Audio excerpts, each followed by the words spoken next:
Well, it's finally time to start thinking about the Empire. Because I have a walker to build, and I'm not too good at these assemblies. The walker's beautiful, right? It represents everything about the Empire. Its inefficiency, its horror. I mean, the walker, the ATSD, it looks funny, but it's a scary thing. The stomping, mechanized madness of it, right? But at the same time, we see them die a lot. And sometimes really embarrassingly, right? Anyway, Walker makes me think about the Empire.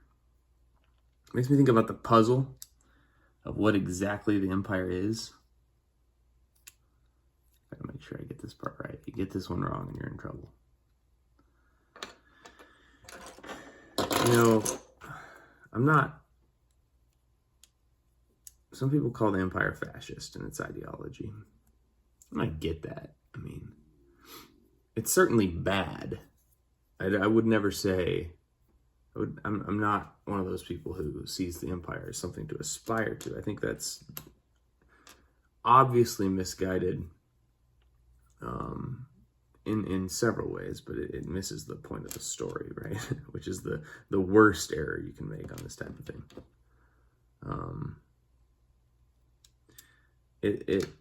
The Empire, though, it's authoritarian for sure. But to ask if it's fascist, we really have to answer two questions, right? We have to first answer what the Empire's ideology is. But maybe even before that, so maybe first was the wrong term, we have to figure out what fascism is, which is not as easy as you think. You know, the word fascism gets thrown around a lot. You know, in 1946, Orwell wrote The Politics of the English Language, where he talked about just the misuse of different political terms and things.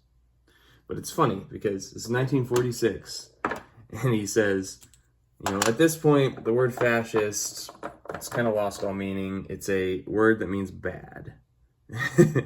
And it doesn't really have any substantive meaning anymore. And if that was true in 1946, it is dramatically more true today. And when I see people arguing about the definition of fascist, often the first place they go, as they were trained by our education system, and that's not a dig, it's a reasonable thing for a lot of concepts, the first place they go is to the dictionary, because they think, well, that's where you get definitions, isn't it? But going to the dictionary on fascism gets you in trouble, doesn't it? Because the dictionary definition of fascist basically fits what Orwell said. It's a word that means bad. See, I think I've already done this backwards. Look at that. I got talking about fascism. There we go. But obviously, if we're trying to use fascism as an political ideology, we can't settle for the dictionary definition, right? Which is just far-right authoritarian system that focuses on a leader. Because that's not, first of all, that's not an ideology. And second of all, that's leaning into the Orwellian definition of fascism, which is to say a system that's bad. If I call you a fascist, it's because you did something that frustrated me, right? And I've done that on occasion. I assume we all have. Somebody made you mad.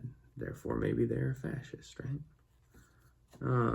It's a perfectly reasonable thing to do. So I'm not here to say that you can't do that, but if we're asking the question, is the Empire fascist, we're probably interested in something a little more substantive than that. Because we're really asking a question of ideology. Now, Attempts to define the ideology of fascism have also been frustratingly imprecise. I think there are some social scientists like Robert Paxton, maybe a few others, who define fascism more by what it does than what it believes, saying that their beliefs are incoherent, and it's not really helpful to define their beliefs because, their beliefs don't really matter. There's no ideology there. The more important thing about fascism is how they rise to power. And that's okay. I mean, we could go with that model and try and define the empire that way, but it won't work. First of all, you will not find that the empire is fascist if you go by that model, because the empire did not rise to power through a populist party or through a nationalist movement. The empire rose to power through a war and a coup.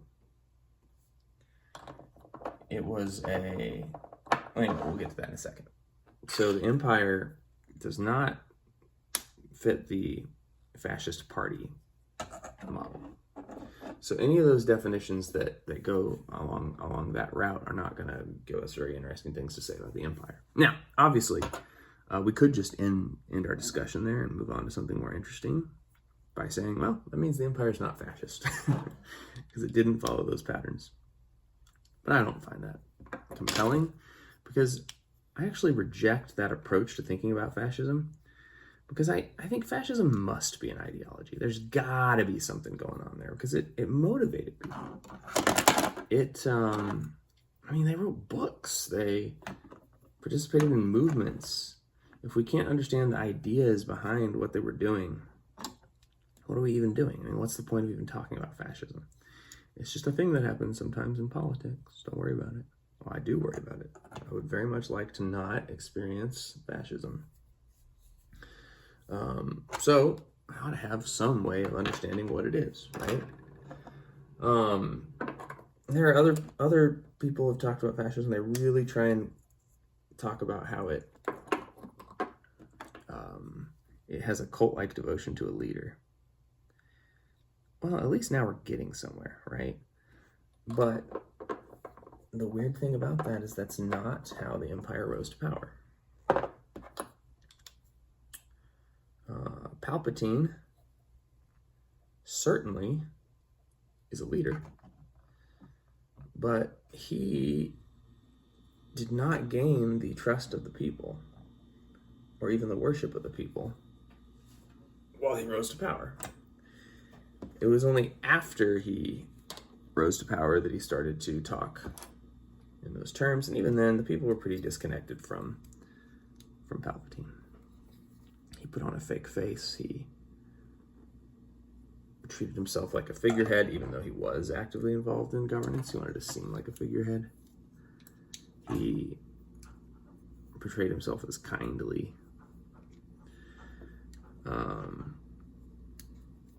He didn't even portray himself as particularly strong. I don't think the leader-based definition of fascism is gonna help us much here. It just doesn't fit. It also is not an ideology, so I don't like it anyway.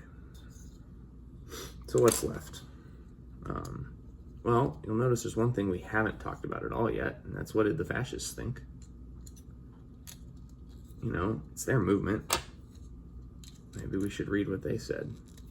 Now, unfortunately, we're not going to get much out of the Nazis. Oh, I say unfortunately. That's a funny way to think about it. But the Nazis don't have much to say on the subject. They were busy. There was a war going on when the Nazis were doing their writing. But they did base their movement off of Italian fascism and what the hipsters might call the classical original fascism, right? And that's probably where we ought to go if we really want to diagnose fascism. Italian fascism, I mean, they did write books. We have their thoughts on things. The Mussolini was all about unity. the ideal of fascism is that society ought to be pointed in one direction. There's this idea that that if you're not on board with the mission, you're a problem, right? Still not quite ideology, but we're getting closer. And the economic system that derives from that is called state corporatism. And under state corporatism, the fascist tries to plot a course between liberalism and communism, because state corporatism says that it doesn't matter which class you're in or what you're doing in the economy or whatever. What matters is, are you on the side of the mission? Are you on mission with the state and the nation? Are you helping? Are you pulling in the right direction? Because if you're pulling in the same direction we can work with you. But if you're not, we're going to crush you. They wanted to do away with class conflict between the workers and the capitalists, like the communists like so much, and they wanted to do away with the idea that everybody should have equal rights before the economy. Like strong property rights, things like that. Because what happens if one of those people who is not on board gets their rights protected? Wouldn't that be terrible? And then they had ideas about what causes human flourishing and nobility to emerge that were misguided. Here I am passing judgment on them, but I think I'm right to say that, because they were obsessed with the idea of earning one's nobility through conflict, right?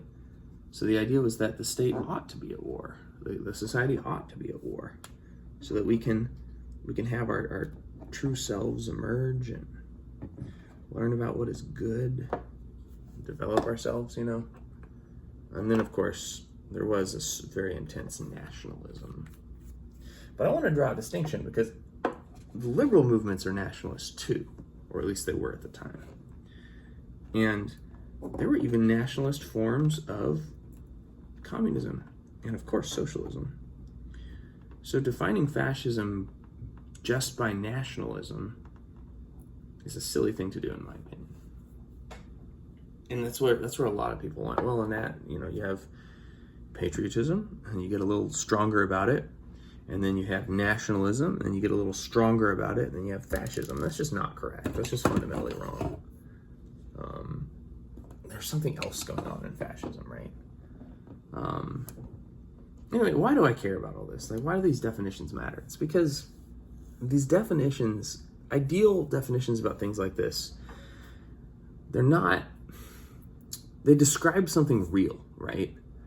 I've used a metaphor in my classes before that we can argue about definitions all day, but you can look out your window and you can see a mountain, right? And you may have intense debates about what ought to count as a mountain, how many feet are necessary, whatever.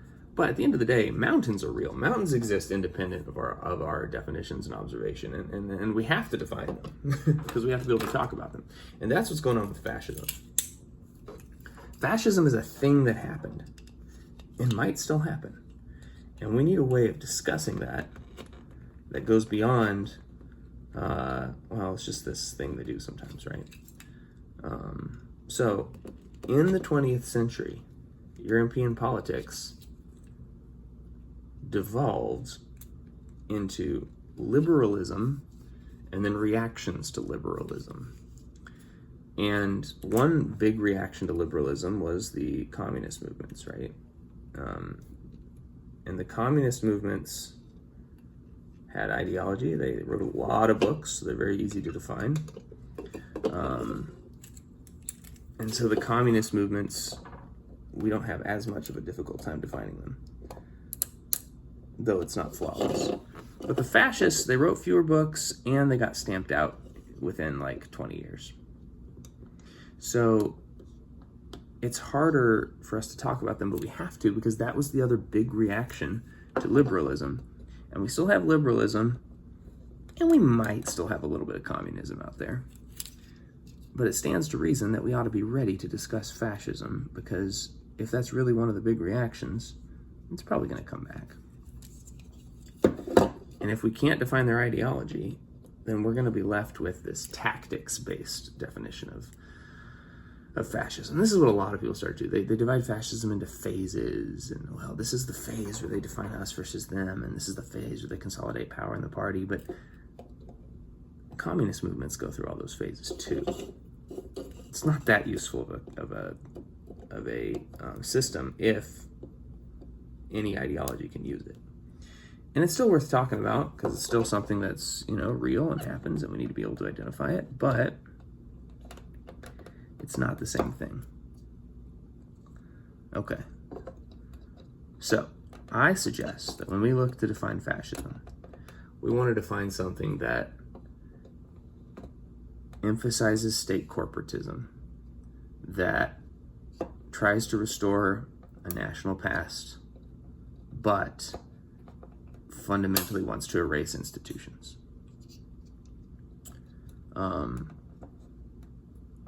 And then we can throw the nationalist angle on there, or at least sees primary identifications along national or ethnic lines or something like that, right? That's a reaction to liberalism and capitalism that occurs sometimes. Okay, so the question is the empire fascist? Well, what is the empire then? Where did the empire come from? And sorry if I'm just tinkering with this. It takes a long time to pry the door off the back of an ATST. They're not made to come off, but they need to. The empire was a military coup.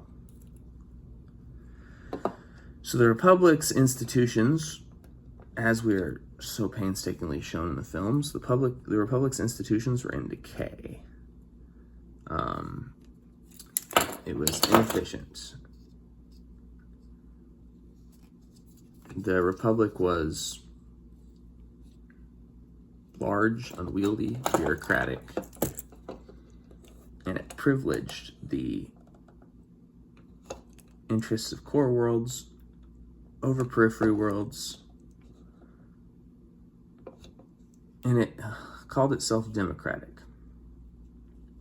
Now, all political terms in Star Wars have a slightly different meaning in the real world, so I'm not going to spend too much time talking about the weird way in which they talk about democracy in Star Wars. Maybe we can talk about that some other time. But there was something democratic about it, and fascism rejects that. So the fact that the Empire rejects that is a good sign that maybe there's something fascist there. The Empire rose to power during the Clone Wars, when society was strongly destabilized by an ongoing conflict.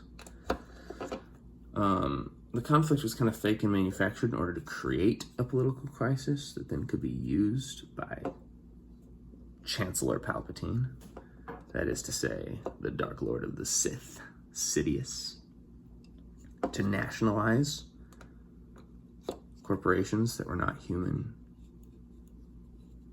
owned, and corporations that were not likely to be loyal. So from the beginning, we do see some echoes of state corporatism, because after the Empire rose to power, it was very much corporations who are friendly to the Empire get privileged, and corporations who are not friendly to the Empire get nationalized and destroyed. Even organized crime groups that were willing to work with the Empire were given the ability to operate.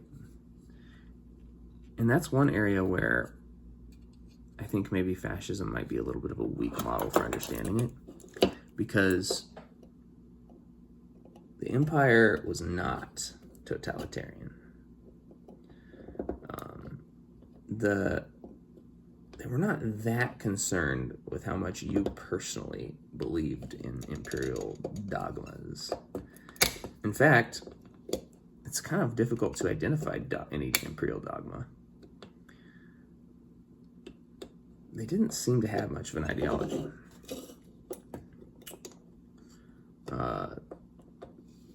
In fact, the values of the empire seem to be just the values of the republic, with a different regime type. The political ideology of the galaxy did not change much during the empire. Human interests were prioritized under the republic. They were done more so under the empire.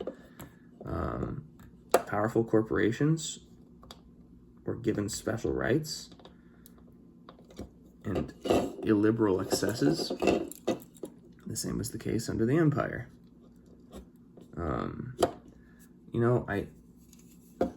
I think the empire, if the empire is fascist, then so was the republic. And that's why I have a hard time saying that the empire is fascist. It just doesn't, it's not quite the right model for what happened in Star Wars. So what did happen in Star Wars? Well, there's actually a few regime changes during the empire period. So we had the pre-war republic, right? And the pre-war republic was, when the republic was probably the most useless. And then you had the wartime republic, where they put in some reforms to deal with the crisis, but it was still the same institutions, still the same things. But then they lost the ability to remove their executive at some point during that process. And Palpatine became chancellor forever. And then when the Jedi questioned that authority, tried to make him step down after the war looked like it was ending,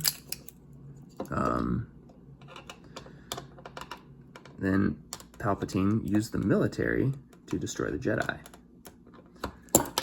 And not just the Jedi, but he removed all the Senate's power at that point and declared himself emperor for life. Okay.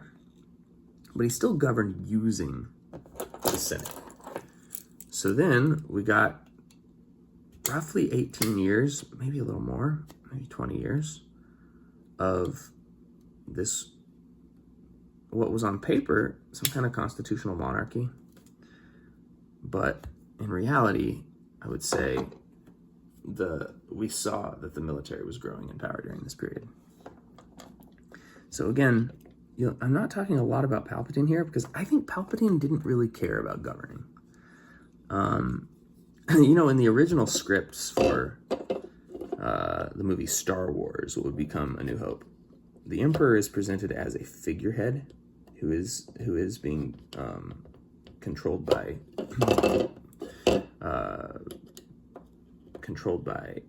military generals and admirals who are abusing their power over him, which is kind of fun. But the interesting thing is that concept never really left Star Wars. The day-to-day functioning of the Empire was not handled by the Emperor. The original scripts model for the way the Empire functioned is still there. Who's calling the shots in the Empire? The Emperor himself is never portrayed as someone who has his hands in the creation of policy or everyday affairs. The Emperor himself just is way more concerned with finding ancient Sith artifacts and doing strange morality plays with the last surviving Jedi and, showing up at symbolic functions and things like that. The Emperor himself is not running the show. So who's running the show? Well, the ISB, their security forces, start getting more and more powerful during this period. Maybe that's something. We know that at some point the Moffs start to talk to each other, and Moffs are this term for the governors of the Empire. These people who have control over sectors. And Moff power starts to grow during this period. Of course, the most powerful Moff became the Grand Moff Tarkin. And about 20 years in, the Emperor basically got tired of even his one symbolic duty, which was presiding over the Senate. And so he dissolved the Senate. Of course, part of that was that the Senate was full of rebels. And a lot of those senators went on to form rebel cells. But he handed over the administrative power of the empire to the Muffs. As Tarkin announced, regional governors now have direct control over the galaxy, over the systems. And how could that system function without centralized authority? Well, it's not really true that it didn't have centralized authority, by the way. Look how that's going. We're coming. We're making good progress there.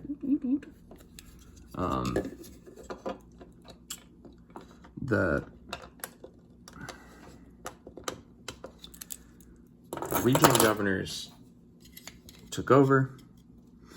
Tarkin declared a new order, and instead of the Senate to maintain order, he now was going to use the Death Star. And the idea behind the Death Star was really brilliant, actually. I think Tarkin gets a bad reputation in current discourse around the Empire. Everybody says, oh, he wasted so much money. You should have gone with Thrawn's plan of a fancy new fighter. I strongly disagree. Couldn't disagree more. The TIE fighters were fine. The TIE Defender was a vanity project. But the Death Star represented a new era for politics.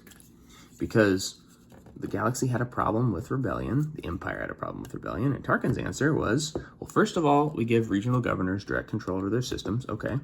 But what's the actual purpose of giving the regional governors direct control? The actual purpose is then with the Death Star. So you give the regional governors direct control, but you tell them, if you use your direct control badly, if you don't crack down on the rebels in your systems, we'll just destroy your planet. The Death Star was not a threat against the populations of worlds. It was a threat against the Imperial governors.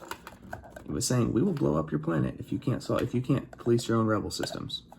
It was a way of taking the rebel problem out of the centralized Empire's hands and turning it into the local governors. Okay, so is that fascist? Well, it probably led to some fascism on some of the planets of the Empire, but the Empire itself, I can't see as fascist. It is a military junta. The Empire was a council-governed military society without a uniting political party. So that's not fascist. Now again, there might have been some fascist societies that were created by the Empire. I think that's very likely, actually. But the Empire itself didn't care what kind of ideology was governing the planet. All they wanted was an end to rebellion.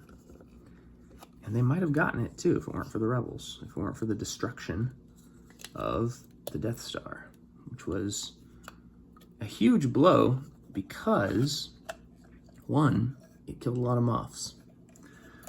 But two, it took the teeth out of what was going to be the crowning enforcement mechanism of the New Order. And so by the time they got around to making a second one, the Empire looked like they were out of ideas. Because they were.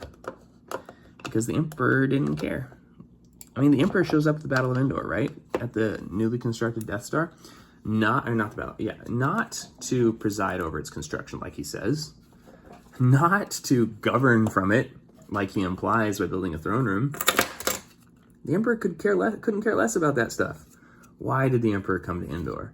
Because he was just playing another one of his silly morality games with the Jedi. He found a Jedi, and he was like, all right, let's play some games again. He did the same thing he was doing at the end of the Clone Wars. The Emperor didn't care about governing. The Emperor was a symbolic ruler. He was way more interested in his philosophical debates and study of religion. We're so close. Oh, we can almost taste it. Anyway, why does it matter? Well, for one, military juntas still exist. In fact, there's more of them now than there were when some of these movies were coming out. Coups still happen. Absentee leaders still happen. Like these things all matter. But if our only thing to do is to call everything fascist, we lose the ability to discuss it, Now, obviously, you can talk about the Empire in a fascist sense, and many people do, and it's interesting, and I'm there for it. you can discuss the role. You can try and intuit an imperial ideology from their obsession with order and control and things like that. Like that's something you can do. But in terms of correctly identifying your ideology, I don't see Mussolini in the Empire. I think that's giving the emperor too much credit. He didn't have an ideology that mattered anyway. Now, obviously, the human hegemony part does have some fascist resonance. The fact that the emperor used the prejudices of the galaxy, and they were soft prejudices, right? It was more like subtle hegemony stuff than overt hatred in the population of aliens. But the fact that he used that to consolidate power, I mean, there's something there. I won't deny that there's something fascist adjacent there, but I don't think that's an ideology. And I don't think anyone in the Empire cared about that necessarily. They just benefited from it. They're like, okay. Most of those alien species betrayed us during the Clone Wars, right? Maybe it's just what's coming to them. Again, not good, but is it fascist? It's borderline. But what did the Empire do? Well, as we talked about before, it was a force of homogeneity. It was a force of order. It was a force of... Well, I say order. Order in an ideological sense, but not order in result. I mean, the Empire was a revolutionary force. They were about erasing old institutions and papering them over. There's actually no tradition at all in the Empire, which is interesting. Which is why so many of the rebellions groups are conservative in ideology, which is another little discussed thing about the rebels. It's the alliance to restore the Republic, and they often root their appeals in their religious traditions. The rebels are much more mujahideen than Viet Cong, despite what Lucas hilariously says in interviews. There's no troll like George Lucas, by the way. That's the main thing I miss about him. The wild things he would say in interviews to get people going. The man had an art form with it. Look how close I am. Look how close I am. And there we are. That's the Empire.